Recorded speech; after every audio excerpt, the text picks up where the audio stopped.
Bonjour, bonjour. Alors, on se retrouve pour un livre. Et pour l'anecdote, en fait, cette vidéo, je l'ai recommencée plusieurs fois. Alors, c'est amusant parce que le livre que je vais vous présenter, c'est un livre sur la mythologie, mythologie européenne, enfin mythologie, croyance, on va dire. Plutôt croyance et mythologie.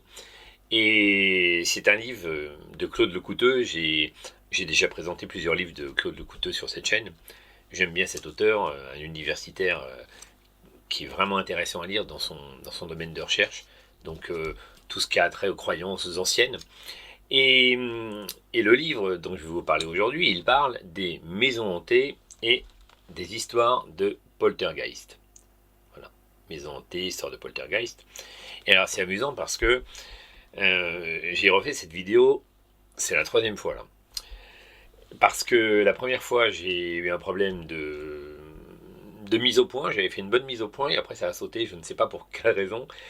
Après, j'ai fait une seconde vidéo et au moment où j'extrais mon fichier vidéo, je m'aperçois que le son était complètement mauvais. La prise de son était très très mauvaise. Je ne sais pas ce qui s'est passé. Je pense que j'ai un petit problème dans mon connecteur de caméra. Je pense que c'est ça. Et alors voilà, c'est amusant pourquoi? Parce qu'on est tout à fait dans le thème. On est dans le thème des maisons hantées et des poltergeists.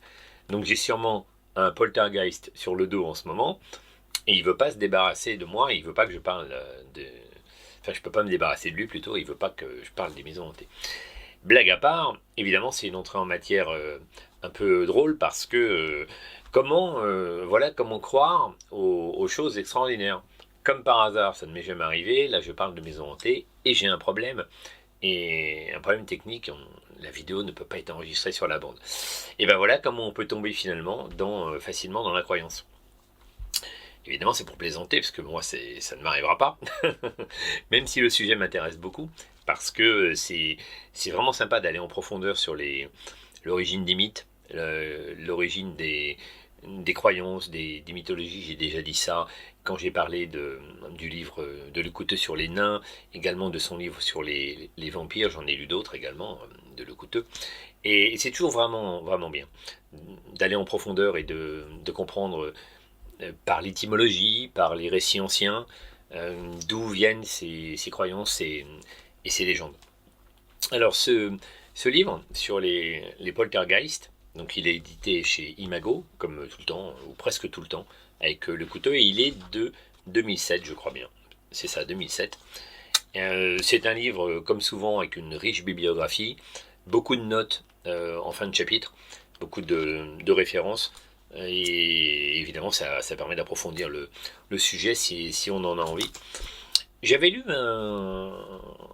un petit commentaire de librairie sur ce livre qui nous expliquait que Claude Lecouteux, il allait encore nous révéler des choses passionnantes, évidemment, comme tout le temps avec ses livres, mais qu'il allait nous lier ce sujet des maisons hantées et des poltergeists à mes amis les gnomes et les nains.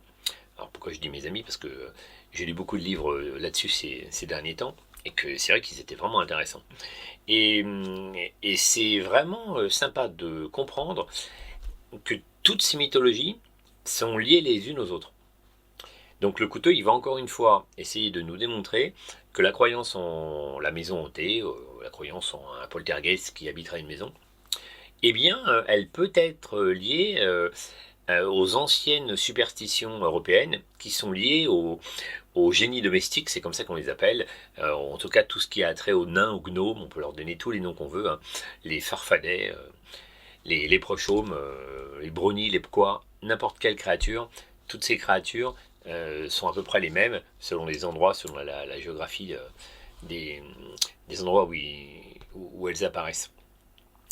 Je vais quand même commencer par vous définir comment Lecouteux nous parle de poltergeist. J'ai pris quelques notes, j'en ai supprimé un petit peu finalement, mais je suis allé à l'essentiel et on va voir qu'est-ce qu'il nous dit à propos du terme poltergeist, comment il s'est imposé, qu'est-ce que c'est exactement.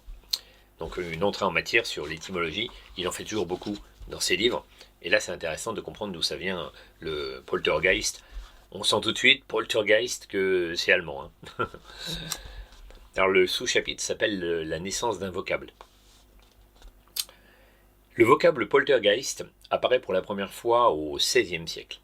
D'abord dans le dictionnaire d'Erasme Alberus, publié en 1540, puis en 1568 dans les propos de table de Martin Luther, le réformateur bien connu. Luther, le grand Luther, celui que tout le monde connaît. Il est évident que lorsqu'un mot entre dans un dictionnaire, c'est qu'il possède déjà une existence et se répand. Mais aussi longtemps que l'usage ne l'a pas, pour ainsi dire, canonisé, entre guillemets, ou bien s'il est suspect, entre guillemets, il n'est pas recueilli par ses auteurs. Nous pouvons donc en déduire que le terme existe déjà à la fin du XVe siècle. Il s'écrit d'abord en deux mots, polter et Geist, puis en un seul, une fois que le sens s'est fixé. Le terme est composé du radical du verbe poltern, qui signifie faire du bruit, faire du tapage, et de Geist, esprit, qui désigne aussi bien le diable que les démons, les fantômes, les êtres des croyances populaires. En général, Geist, qui signifie donc esprit, est utilisé par défaut, c'est-à-dire lorsque règne l'incertitude et qu'on ne sait pas trop à qui ou à quoi on a affaire. Cette indétermination est la source d'amalgames d'entités différentes et ouvre les portes de l'imagination. L'interprétation se fait en fonction des connaissances, des croyances, des superstitions, des témoins et surtout de la tradition. Je fais une petite pause avant d'aller un petit peu plus loin sur ce sujet. On a déjà un propos intéressant, c'est qu'on a cette notion de bruit, de tapage. Et pour ceux qui auraient vu ma vidéo sur les gnomes, les nains, on a cette particularité chez tous ces êtres génies domestiques d'aimer faire du bruit. Ils aiment ça, ça leur plaît, ils font du bruit dans les maisons. Et là, ça n'est pas anodin, on le sent tout de suite quand on a un petit peu de connaissance du coup, que le poltergeist, s'il fait du bruit, qu'il y a du tapage, et que c'est comme ça qu'on l'a désigné, étymologiquement parlant, c'est qu'on peut déjà éventuellement sentir un petit lien. Je continue un peu sur cette histoire. Voilà ce que nous dit Luther à propos de ce poltergeist. Chez Luther, poltergeist désigne essentiellement des phénomènes attribués au diable, des agressions, des bruits surnaturels. Le grand réformateur évoque plusieurs fois ces manifestations. La première fois en réponse à un prêtre venu lui demander conseil, car harcelé qu'il était par un tel esprit qui se manifeste en faisant toutes sortes de bruits, et en lançant et en fracassant bon nombre d'objets. Je fais quelques ellipses, il nous parle un petit peu de son point de vue sur le poltergeist, et on va un petit peu plus loin. Donc dans le chapitre des propos de table, intitulé Les poltergeists, Luther réagit aux propos d'Andreas Osiander, théologien de Nuremberg, affirmant un jour qu'il partageait la table du réformateur que les esprits frappeurs n'existent pas. Luther réfute l'assertion à l'aide de 4 anecdotes personnelles. Les poltergeists, Osiander affirme qu'ils n'existent pas. Ce à quoi le docteur Luther a répondu « Ils existent ». Osiander veut sans cesse se singulariser. J'ai constaté leur existence propria experientia. Un jour que j'étais fatigué de réciter mes heures canoniques, un grand bruit se fit entendre derrière le poêle qui me terrifia. Mais comme je remarquai que c'était là jeu diabolique, si quelque diable a pouvoir sur moi, qu'il me le montre. Et je fis des prières, et puis je m'endormis. Donc voilà, je vous passe tous les exemples que Luther nous donne. Mais il y a encore cette notion de bruit qui est là, qui est bien présente, qui est intéressante parce que elle nous fait entrer directement dans le vif du sujet. Alors évidemment, pour Luther, c'est le diable. J'en parlerai tout à l'heure. Pour l'Église, ça va vite devenir le diable. Je vais expliquer pourquoi tout à l'heure, mais il y a une bonne raison pour laquelle les facéties de gnomes, les croyances anciennes en ces génies domestiques, ces créatures, vont se transformer petit à petit en diable et vont être montrées du doigt par l'Église. Il y a évidemment une bonne raison, j'en parlerai tout à l'heure. Je vais justement aller un petit peu sur la famille ce que le Couteux nomme une famille d'esprits. Il nous donne plusieurs typologies de créatures de poltergeist qui peuvent s'assimiler au poltergeist et qui nous mettent sur la piste en fait du poltergeist qui entre à une maison et qui va nous rapprocher de notre cible. Alors le premier exemple qu'il nous donne, c'est le Rumpelgeist. Voilà ce qu'il nous dit. Les poltergeists n'ont pas attendu le 19e siècle pour se manifester et se répandre. Seulement, ils furent appréciés différemment, ce qui constitue la difficulté majeure de cette enquête. Quel nom portait-il? Sous quelle rubrique les classait-on? Les clarifications nécessitent d'achever cette enquête linguistique en portant notre intérêt sur des énoncés proches. Donc là, il va nous parler du Rumpelgeist, c'est le premier, parce qu'il y a une similitude, poltergeist, Rumpelgeist, on sent tout de suite qu'il y a quelque chose de commun. À partir du XVIe siècle, les écrivains et érudits, Luther notamment, utilisent régulièrement Rumpelgeist, ce qui signifie esprit bruyant. Encore une fois, on a cet aspect du bruit, comme synonyme de poltergeist. Mais si le verbe rumpeln possède à peu près la même signification que poltern, c'est-à-dire faire du bruit, il y ajoute celle de tomber avec bruit, et entre dans une locution avec un autre sens, à savoir jeter, comme dans jeter tous en dessous, etc., etc. On nous donne encore des informations sur le Rumpelgeist, mais là encore, il y a cette notion de bruit. On en a un autre, le Gespenst. Pour Martin Luther et ses contemporains, l'esprit frappeur est aussi un Gespenst. Ce terme, au champ sémantique fort large et couramment traduit en français par spectre au XVIe siècle, il couvre en fait des significations suivantes. Fantôme, revenant, apparition, esprit, démon, illusion et fantasmagorie. On notera au passage que la base étymologie du mot spectre a une certaine relation avec le mot latin species, qui donc signifie vue, aspect, apparition, fantôme, vision nocturne. Spectre implique quelque chose que l'on voit. Alors là, on n'a plus l'aspect du bruit, mais on a quelque chose qui se voit distinctement. Et enfin, on va sur une autre interprétation, une troisième, et cette fois-ci, pour les connaisseurs d'histoire de nains, c'est le kobold. Donc le kobold, c'est la version du Farfadet dans le monde germanique, on va dire. Il n'y a pas que celui-ci, mais le kobold, il est très connu. Du XVIIe au XVIIIe siècle, se révèle une autre dénomination a priori étonnante, car elle désigne des êtres elfiques et des génies domestiques kobold, qui veut dire le régisseur, c'est-à-dire le maître du lieu. Le mot étant formé sur un verbe signifiant régner et sur le substantif kob, la pièce. L'utilisation du terme est la même que dans les locutions binaires où poltergeist est donné pour synonyme de diable, comme teufel, ou d'esprit bruyant Rumpelgeist. Or, lorsqu'on sait que le kobold est un esprit taquin et farceur, qui sème le trouble et le désordre dans les maisons, surtout lorsqu'il est mécontent, lorsqu'on sait qu'il produit toutes sortes de bruits et qu'il réside souvent dans un coin de la demeure, grenier, cave, et là nous avons un lien donc avec le débarras, évoqué plus haut. Il nous parlait de l'occupation des débarras dans un autre chapitre. Le rapprochement est donc parfaitement logique. Alors voilà, là, il insiste déjà sur le fait que ces esprits frappeurs, ces poltergeists, s'ils font du bruit, eh bien, il faudrait peut-être les rapprocher d'autres créatures qui font du bruit pour trouver leur origine dans la mythologie populaire. Parce que avant d'avoir des phénomènes de maisons hantées, on avait des phénomènes occupés par des génies domestiques, par des esprits comme des elfes, des gnomes, et toute cette armada de petites créatures fantastiques. Donc là, on va entrer dans le vif du sujet. Il ne parle pas que de ça évidemment, mais il parle vraiment de cette histoire de génie domestique. Et je vais vous citer une petite histoire dont le couteau nous parle. Il nous en livre un résumé, en réalité. C'est simplement un résumé. Cette histoire s'appelle l'ours polaire et le petit Schrat. Dans ce livre-là, ça a été traduit par le petit crieur. Dans d'autres livres, le couteau donne son nom d'origine, c'est le petit Schrat. Et cette histoire est retranscrite dans d'autres livres de le couteau en intégralité, beaucoup plus longue. Là, on a affaire à un résumé, mais qui suffit pour comprendre la thématique de l'histoire et pour nous faire comprendre comment, encore une fois, ces génies domestiques, ces gnomes, eh bien, sont à l'origine de bruit et d'occupation surtout d'un lieu. Un lieu occupé, avant d'être occupé par un fantôme et un poltergeist, il était occupé par un esprit, par un lutin, en fait, on va dire.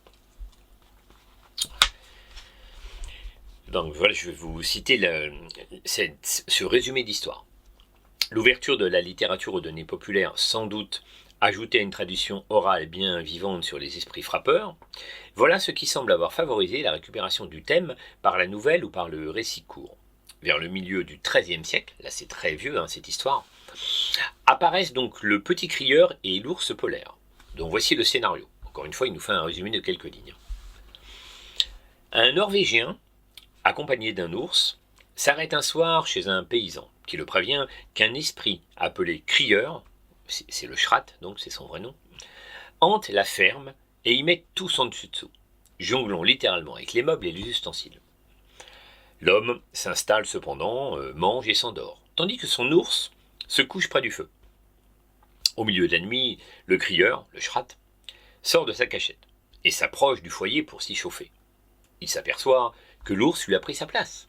Il le frappe pour l'enchasser. Et un rude pugilat s'engage. Au matin, le crieur, le Schrat, vient trouver le paysan et lui demande si le gros chat est encore là. L'autre lui répond par l'affirmative et ajoute que la bête a même maintenant des petits. Dégoûté, le crieur quitte définitivement les lieux. Ce texte joue sur le comique et les croyances populaires. Le crieur est présenté comme un lutin de 3 ampans à peine, d'une force extraordinaire et porteur d'un bonnet rouge. L'examen des dénominations qu'utilise l'auteur anonyme est cependant très révélateur. Le paysan déclare que le suppôt du diable et ses fantômes sont venus chez moi et se sont installés dans ma ferme.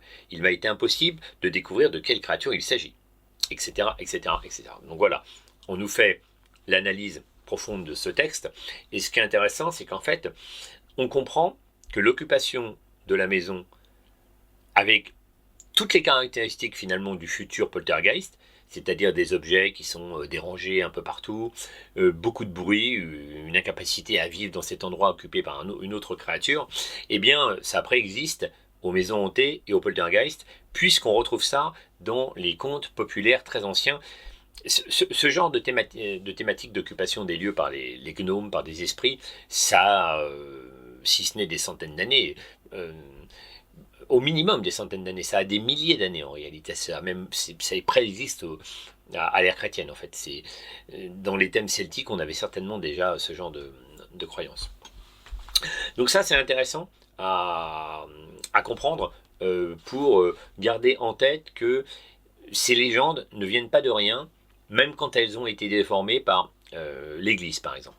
Je vous cite un dernier passage où le couteau va nous parler de plusieurs créatures, encore une fois, assimilables à des gnomes, à des nains, à plusieurs endroits, géographiquement parlant. Donc là, on a en Irlande. En Irlande, le cluricone, c'est comme ça qu'on l'appelle, hante les celliers.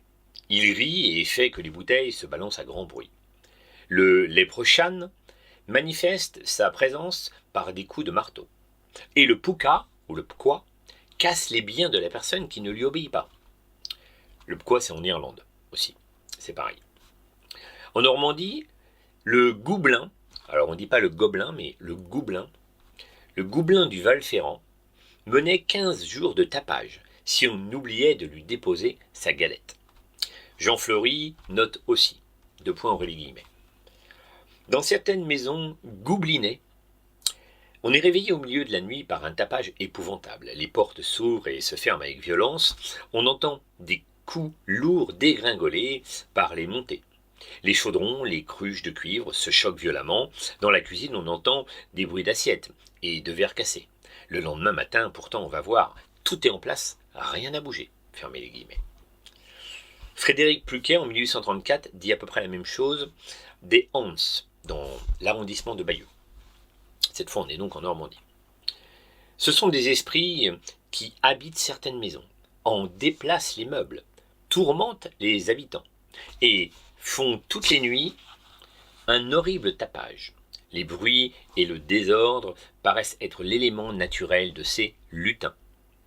Les maisons qu'ils fréquentent trouvent difficilement des locataires et finissent par être abandonnées. À Cauberier, dans les Alpes vaudoises, on entend battre du tambour sous une maison isolée, proche de la forêt.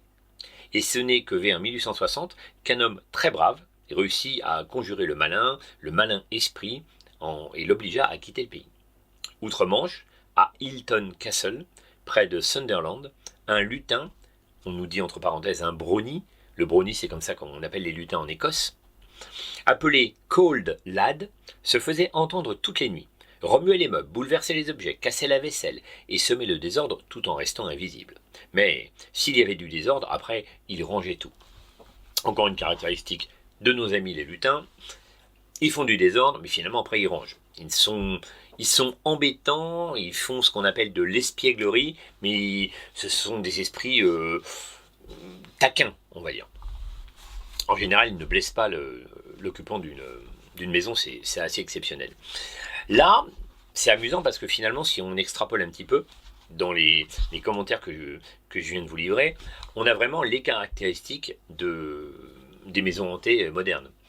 Tout ce qui a été repris par la littérature, également par le cinéma. On a un lieu occupé par un poltergeist qui fait du bruit, qui déplace des objets, qui met tous en dessus-dessous, et puis finalement, qui peut même, quand on essaie de retourner voir ce qui s'est passé, tout ranger d'un seul coup. Et donc on n'a pas la preuve de ce qu'on a vu ou de ce qu'on a entendu. Donc ce sont des éléments qu'on a dans plein de films. J'ai cette scène en tête du film justement qui s'appelle Poltergeist, le film des années 80, où ça se passe dans la cuisine, je crois bien. Et dans la cuisine, les chaises se mettent à bouger dans tous les sens, elles prennent des positions étranges sur la table. C'est typique, en fait, on a vraiment tout ce qui est caractéristique de la maison hantée dans le comportement des gnomes et des génies domestiques. Donc si ça préexiste au phénomène de hantise, ça n'est pas par hasard, c'est qu'il y a un lien. Je vais vous citer un autre exemple de hantise relativement connu, à l'époque en tout cas. Cette fois-ci, ça va se passer en France. En 1612-1613, des événements extraordinaires se déroulent à Mâcon. Ils firent l'objet d'une publication et sont connus sous le nom de Diable de Mâcon. Tout commence lorsque quelque chose ouvre les rideaux de lit de l'épouse de François Perrault, pasteur protestant. Puis lui ôte ses couvertures. Le mari fouille la maison mais ne trouve rien.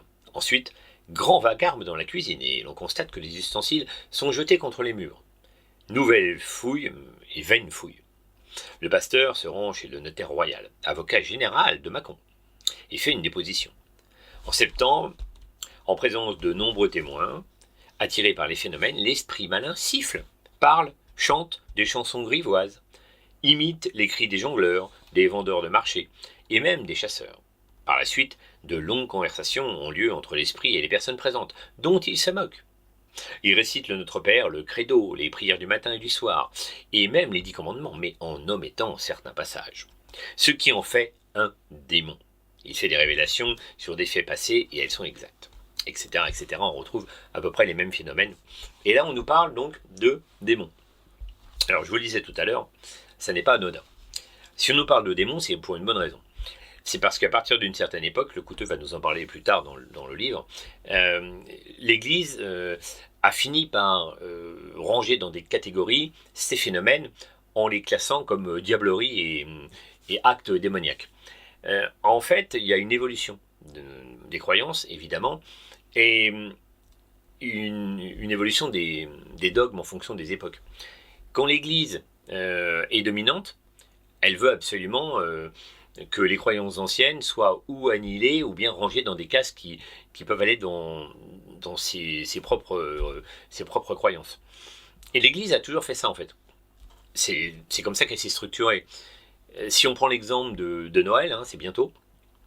C'est pas pour rien, beaucoup de gens le savent maintenant, que le 25 décembre a été choisi comme date de la naissance du Christ. C'est tout simplement parce qu'aux alentours du 25 décembre, il y avait déjà des fêtes païennes. Alors il y avait les fêtes romaines, ce qu'on appelle les Saturnales, je ne sais plus la date, mais ça doit être autour du 17 décembre, ça durait plusieurs jours. Et on s'offrait d'ailleurs aussi des cadeaux à cette époque. Et ces fêtes en l'honneur de Saturne avaient lieu à l'époque juste un peu avant le 25 décembre. Donc les gens avaient déjà l'habitude de fêter des choses à cette époque. Et il y a aussi les fêtes païennes, simplement les fêtes du solstice d'hiver, au 21 décembre. Donc celles-ci également sont toutes proches de Noël. Donc l'Église avait tout intérêt à continuer à instaurer des festivités à cette époque de l'année, si elle ne voulait pas contrarier globalement la population, et si elle voulait se la mettre dans la poche, en réalité. Et évidemment, c'était plutôt malin, c'est de dire aux gens, bon, bah, vous pouvez continuer à fêter des choses, mais finalement, n'oubliez pas qu'à cette date-là, n'oubliez pas qu'il y a la naissance de Jésus-Christ. Et c'est comme ça que finalement se concentre à une époque des dates, et puis les phénomènes anciens sont oubliés, en partie oubliés, pour se concentrer sur la nouvelle croyance, à savoir la naissance du Christ le 25 décembre. Et pour les phénomènes, restons-en sur les phénomènes des gnomes, des génies domestiques, auxquels les gens ont cru pendant des siècles, hein, peut-être même des millénaires, comme je disais tout à l'heure. Eh bien, il fallait bien trouver un moyen, finalement, de les faire passer. Il y a quelque chose d'intéressant que nous livre le couteau. Il nous dit que, à un moment donné dans le livre, que 50% des phénomènes que l'Église montrera du doigt comme phénomène démoniaque ou du diable, seulement 50% vont trouver une résolution avec un exorcisme, avec de l'eau bénite, avec une action catholique. Ça marche dans 50% des cas. Les gens disent oui, ok, bon, on a eu un exorcisme, on a eu une maison qui a été exorcisée, on a eu des messes qui ont été dites, ça aussi ça marche. Et donc du coup, l'occupation, le poltergeist est parti, on n'a plus de bruit, on n'a plus de tapage, on n'a plus tout ça. Mais il reste 50% des cas où les gens disent non. On a toujours des manifestations, on a toujours du bruit, on entend toujours des choses. Bon alors évidemment, il faut faire abstraction du fait que peu importe que ce soit une blague d'un voisin, une maladie mentale, pourquoi pas, ou une croyance, une volonté de croire, tout simplement, une habitude, peu importe quelle que soit l'explication, les gens continuent à y croire dans 50% des cas. Ce qui nous prouve bien que, en dépit du matraquage et de la tentative d'éradication des croyances anciennes, l'Église catholique ne réussit pas à se débarrasser totalement des anciennes croyances qui préexistent au catholicisme. Et les gens qui ont pendant des générations et des générations entretenu ces légendes d'un monde parallèle avec des esprits, des gnomes, des nains, des géants, et bien finalement ils y croient encore pour un certain nombre d'entre eux, à tel point qu'ils n'arrivent pas à admettre qu'un exorcisme ou de l'eau bénite peut arrêter le tapage d'un être aussi puissant. Ça c'est quand même intéressant à noter. Le couteau va nous révéler d'autres éléments qui sont aussi intéressants dans le livre. Il va nous rappeler par exemple un phénomène bien connu, qui c'est pareil, a été admis globalement dans tous les romans sur les fantômes, dans beaucoup de films également. Ça se fait un peu moins maintenant, mais ça s'est fait pendant longtemps. Les phénomènes qui sont liés au spectre et aux fantômes. Alors on va en noter un, c'est le bruit de chaîne. Le bruit de chaîne que traîne un fantôme derrière lui. On a ça d'ailleurs dans le Chant de Noël de Dickens. L'associé de Scrooge, il tire des chaînes derrière lui. Et on a ça dans plein de romans, plein d'histoires. Bon, évidemment, ça se fait un petit peu moins maintenant, c'est une image d'Épinal qui a été usée, mais c'est longtemps ancré dans l'image populaire. Et donc, il va nous rappeler qu'on a ça dans les occupations de maisons avec des poltergeists. Et on sait également aussi que les nains font également ce genre de bruit. Donc, je vais vous citer deux exemples qui vont nous parler justement de ce bruit de chaîne, si caractéristique. Mon mari, une fois qu'il a été mort, s'est manifesté plusieurs fois. Il déplaçait les meubles. Il faisait du bruit. J'entendais taper, mais je n'ai pas compris tout de suite. Une fois dans la nuit, j'ai entendu un grand bruit de chaîne qui m'a réveillé. Vite, je suis descendu à l'étable. Tous les bœufs étaient dressés. On leur avait ôté les chaînes. Ça, c'est que mon mari avait besoin de messe pour son repos. Le lendemain, je suis allé à l'église pour en faire dire. Et ça a fini. Le bruit de chaîne sont une histoire sont un motif récurrent dans les histoires, surtout les histoires de défunts qui ont besoin d'aide. Donc voilà, parce qu'évidemment, les chaînes symbolisent globalement le poids des péchés sur le fantôme, et il porte ses chaînes autour du cou. Il ne peut pas s'en défaire en réalité.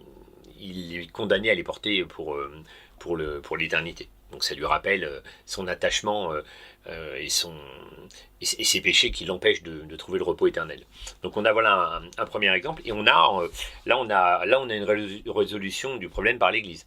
La femme nous dit bien qu'elle a fait dire une messe pour son époux, et que après ça s'est terminé.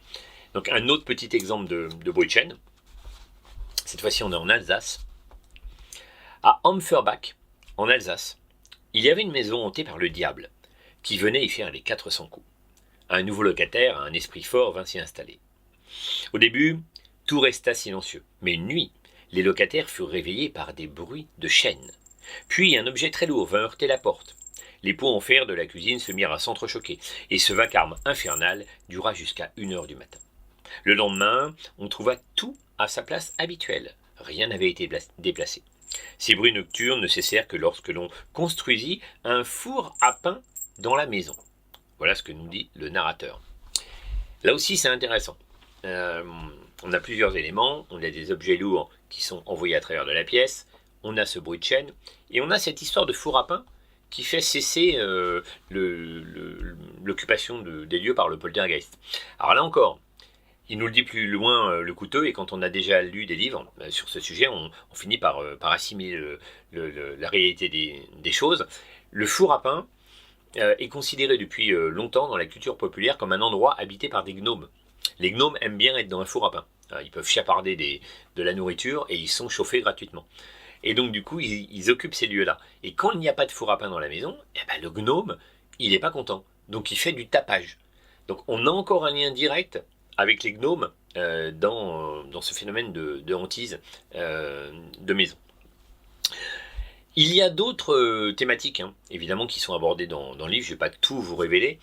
Je vais vous citer un autre thème de nouveau type de hantise, on va dire.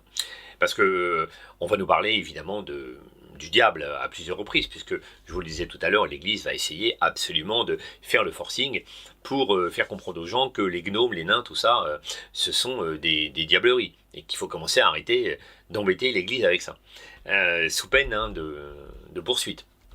On va aller jusque-là. Et donc, il y a d'autres phénomènes qui sont liés, je vais vous en citer un. Et avant, je vous parle d'un phénomène assez amusant qu'on appelle la lithobolie. Donc, j'ai appris ce terme dans le livre. La lithobolie, eh bien, c'est le phénomène de pierre volante. Lithobolie, lithos, la pierre en grec. Et donc, on a ce phénomène qui arrive souvent dans les maisons hantées, dans les maisons occupées par un poltergeist, des pierres qui traversent les murs, qui viennent du plafond, du sol, de droite, de gauche, d'un peu partout. On n'arrive pas à voir en général qui les a lancés. En tout cas, il y a même des pluies de pierres, parfois peut-on dire, qui sont jetées un peu partout et qui vont jusqu'à heurter des gens. Donc ce sont des pierres physiques, c'est pas une hallucination. Et en général, ces pierres ne blessent personne. Ça, c'est encore un indice. Les lutins, les génies domestiques sont espiègles. Ils font donc ce qu'on appelle des espiègleries. Ils ne sont pas là pour blesser les occupants d'une maison, c'est très rare. Donc il est très rare que dans les histoires où il y a de la lithobolie, les pierres blessent des gens. Ça peut arriver. Le couteau nous en cite une, où il y a quelques blessures, mais c'est quand même assez rare. Ce qui peut encore nous rapprocher ces anciennes croyances en une croyance en des lutins qui occupent une maison, qui auraient fait les mêmes genres de fourberies. Alors après, plus les histoires avancent dans le temps, plus elles se transforment, et ces histoires de pierres qu'on retrouve, à certains moments, ces pierres deviennent brûlantes. Donc elles sont chaudes, quand on essaie de la ramasser, on peut presque se brûler la main, nous dit-on dans les légendes, et l'Église nous dit évidemment que si ces pierres sont chaudes, eh bien c'est simplement parce que elles viennent de l'enfer. Voilà, il n'y a pas d'autre explication. Si elles sont brûlantes, c'est infernal. Il y a une explication, plus on avance dans le temps, plus on nous dit que ces poltergeists et ces maisons, ces pierres volantes, peuvent être liées à une personnalité en particulier. Ça, c'est encore un phénomène qu'on retrouve dans les films, dans la littérature également. Souvent, il y a un catalyseur, et ce catalyseur, c'est une personne physique. Le livre de Le Couteau nous explique que c'est souvent un adolescent ou une adolescente qui est lié, pour quelques raisons, on ne sait pas toujours pourquoi, à ce phénomène de hantise. Alors, ça peut être une adolescente à qui il est arrivé quelque chose, qui a une marque particulière sur le corps. Il y a toujours des histoires, il y a toujours une raison, on essaie toujours de trouver une raison. Et toujours est-il que le phénomène de hantise est lié à cette personne en particulier, et il faut trouver un moyen de conjurer le mauvais sort. Le couteau nous parle d'un exemple récent, c'est dans les années 2000, je crois bien, et c'est en Roumanie. Il nous cite un exemple en Roumanie, un exemple aussi en Lituanie qui se ressemblent tous les deux. Et on a une jeune femme qui est morte à 15 ans, et la famille est convaincue que cette jeune femme hante une maison. Alors par le phénomène de lithobolie, de jet de pierre, de bruit, et d'autres phénomènes encore. Et la croyance est tellement forte, on parle des années 2000 quand même, hein, la croyance est tellement forte qu'en fait la seule solution, l'exorcisme ne fonctionnant pas, c'est d'aller ouvrir le cercueil de la défunte pour essayer de lui donner une nouvelle sépulture chrétienne et de faire une bénédiction avec un prêtre à nouveau. Et là, enfin, éventuellement, on a le repos. Et si ça ne suffit pas, on peut aussi incinérer le corps de la défunte. Donc ça aussi, ça nous prouve bien que les croyances sont vraiment ancrées dans la tête des gens, même dans des périodes relativement récentes. On peut se retrouver face à des gens qui, finalement, au-delà de la religion officielle, catholique en l'occurrence, ont besoin d'autre chose, ont besoin d'autres protocoles pour se débarrasser de la hantise qu'ils croient vivre. Alors je vous parlais d'un autre phénomène, je vais vous le citer maintenant, un phénomène qui lui aussi a été utilisé dans la littérature, c'est le phénomène de main coupée ou de main fantôme. Une main qui est capable de faire des choses extraordinaires comme la main de la famille Adams. Une main qui a son autonomie en fait. Parmi les choses les plus surprenantes dans les histoires de poltergeist, l'apparition de mains fantômes n'est pas moins la main remarquable. Elle s'allie généralement à l'audition de voix. En 1654, l'esprit frappeur de la maison de Gilbert Campbell montre sa main et son bras depuis le coude, et donne un tel coup sur le plancher que la maison en tremble. 4 ans plus tard, près de Daventry, dans le comté de Northampton, une fillette de 10 ans vomit de l'eau et des pierres. Puis, boîtes et coffres se déplacent d'eux-mêmes. Les couvertures sont arrachées des lits. Une Bible change plusieurs fois de place. Un couteau s'élève dans les airs. On entend des coups et il semble qu'ils soient donnés par une main tenant un marteau. Une nuit, la fillette se met à crier qu'elle sent une main dans son lit et que l'on ne réussit pas à s'en saisir. Cette main est froide et la fillette meurt quelques jours plus tard. Donc voilà, on nous donne encore un tas d'autres exemples et on nous parle également de mains qui jettent des pierres dans le vide. Donc ce phénomène, il est également à éventuellement rapprocher d'occupation par un génie domestique qui fait des farces en fait simplement, qui tape dans les murs, on a toujours ce bruit, hein, qui jette des objets, qui va essayer de pincer les gens pour leur faire des blagues. En tout cas, c'est comme ça qu'on le vit à l'époque. Et on a ce phénomène donc, de main fantôme, de main autonome, qui est capable d'occuper également une maison. Ça en fait un poltergeist à part entière, en réalité. Alors le couteau va nous donner un tas d'exemples, hein. Franchement comme toujours dans ces livres qui ne sont pas très très épais, 215 pages, c'est pas énorme, mais il y a une densité d'informations, c'est vraiment génial, moi je recommande toujours ces livres.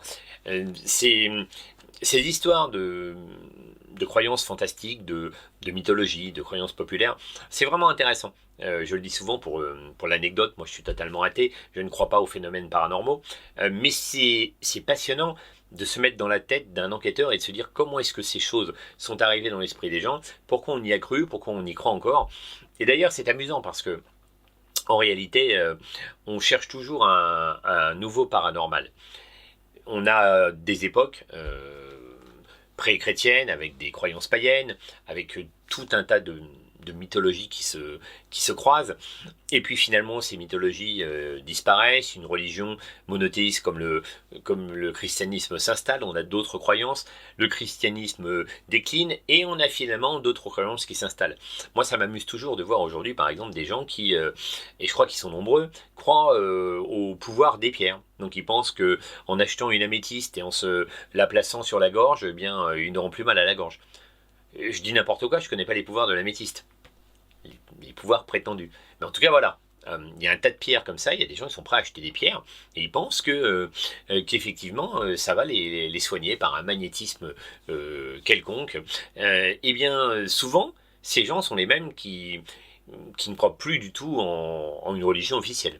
Mais ils ont besoin d'une croyance, donc ils vont s'approprier une autre croyance, en l'occurrence celle des pierres. Ça pourrait être celle des gnomes dans une maison, hein. Pourquoi pas. Le Couteux va nous faire un portrait de tous ces poltergeists, de toutes ces croyances.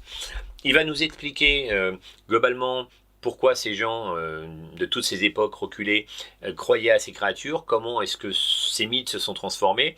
Il va nous donner une bonne interprétation des choses en nous disant que globalement, les gens ont toujours cru à des mondes parallèles, des mondes fantastiques. Donc un monde des elfes, d'un monde des esprits, dira-t-on, avec à l'intérieur de ce monde des géants comme les trolls, des nains, des gnomes, toutes sortes de farfadets, des fées éventuellement, et une corde d'autres esprits. Et à côté de ce monde, il y a un autre monde, celui des morts. Et ça n'est pas anodin si finalement on a les mêmes phénomènes entre les morts et les esprits, puisque ce seraient deux mondes qui sont la continuité l'un de l'autre. Après, il y a une raison si ces esprits se manifestent sur Terre.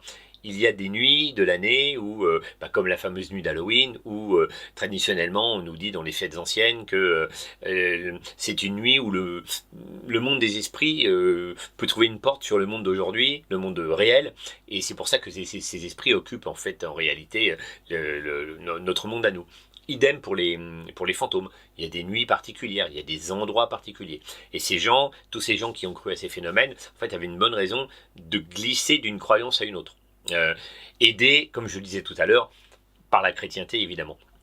Le Couteux va nous faire un rappel de la transformation de ces croyances en fonction des époques. Donc je vais conclure là-dessus pour nous expliquer comment un phénomène simplement comme par exemple le tapage, le bruit, a eu au fur et à mesure des siècles, on peut dire des millénaires, une signification différente.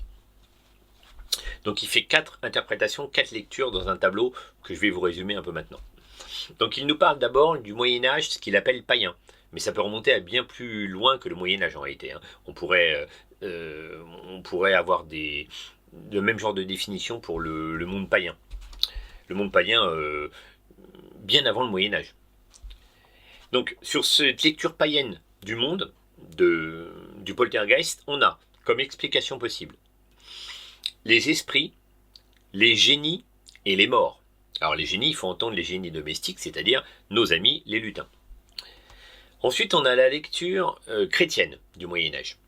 Alors là, on a les morts, toujours, qui se manifestent, les démons et le diable. Là, ça devient systématique. On a obligatoirement une diablerie quand on a du tapage et du bruit. Ensuite, on a une troisième lecture de l'époque post-médiévale, donc on nous dit du XVIe ou XVIIe siècle. On a la sorcellerie qui arrive et la supercherie. Alors la sorcellerie, évidemment, l'Église commence à moins rigoler avec ces phénomènes en disant que telle personne qui croit en telle manifestation ne peut être qu'un suppôt de Satan.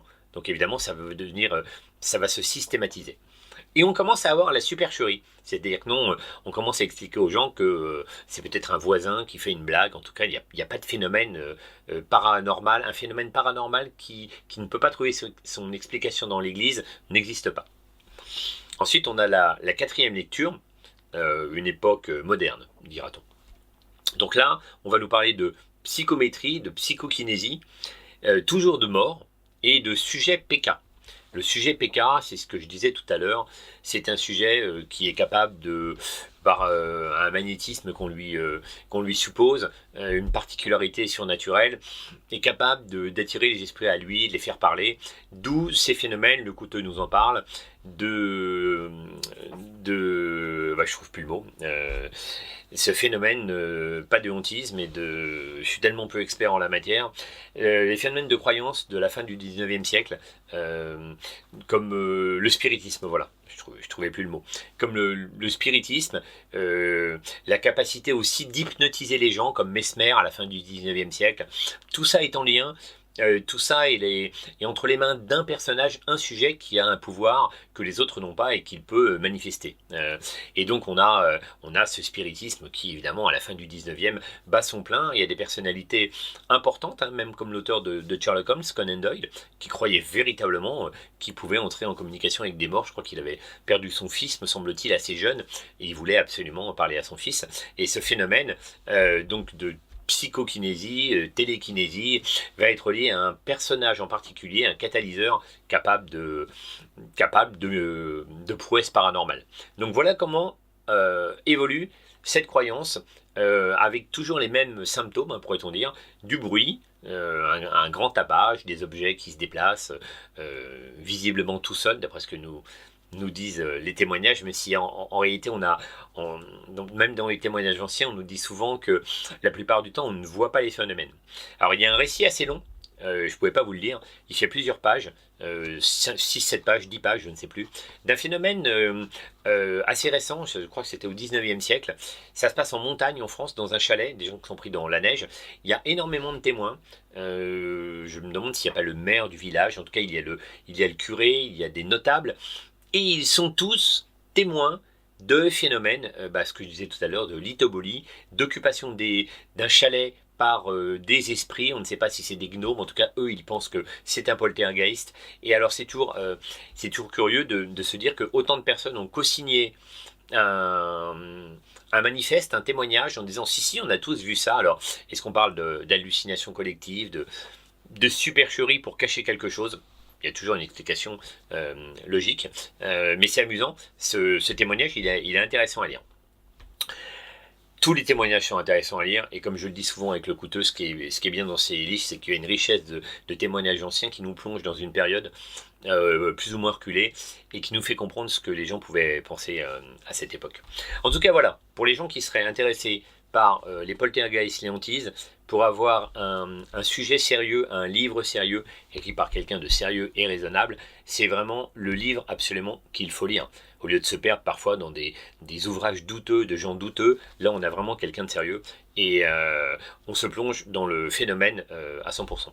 Je ne peux que recommander, encore une fois, ce livre de Le Couteux qui était vraiment passionnant. Voilà, lisez-le pour vous faire une idée sur les fantômes et les poltergeists. Et je vous dis à bientôt pour une prochaine vidéo.